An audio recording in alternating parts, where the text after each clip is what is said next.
Chapter 11, The Needs of a Mission Field. For many years, the Lord has been keeping before His people the needs of the work among the colored people in the southern states of America. The moral darkness of this field is in itself a powerful plea for the exercise of liberality. In the past, some have done what they could to support this branch of our work, and their beneficence has borne fruit in the conversion of many souls. Although much remains to be done for the colored people, we have cause for rejoicing over the good beginning that has been made. In a recent number of the Gospel Herald in 1907, it is reported that 15 years ago there were not over 20 colored Seventh-day Adventists south of the Mason and Dixon's line, but today there are 700.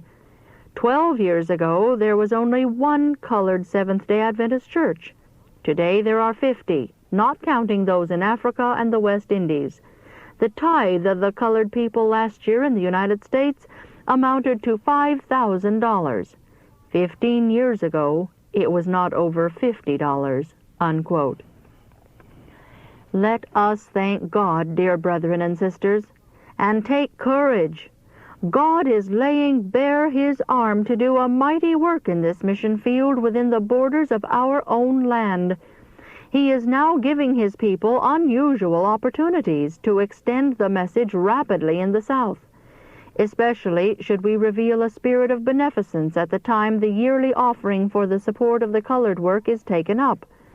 God has reposed confidence in us by making us stewards of means and of His rich grace, and He now points to the poor and suffering and oppressed, to souls bound in chains of superstition and error, and assures us that if we do good to these, He will accept the deed as though done to Himself.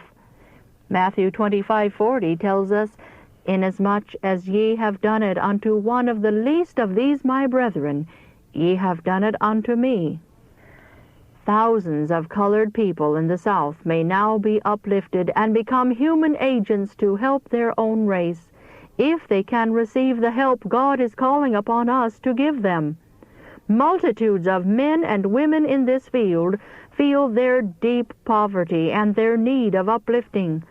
And when faithful teachers shall come in to open to them the Scriptures just as they read, presenting truth in its native purity, the darkness will disappear.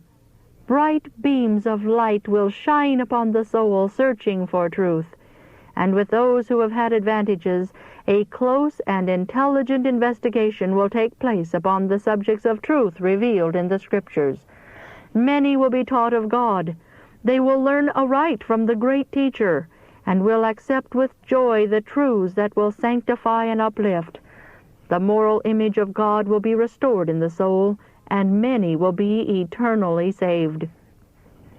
My dear brethren and sisters, Christ is now saying to you, lift up your eyes and look on this southern field, for it needs workers, sowers of the seed, and reapers.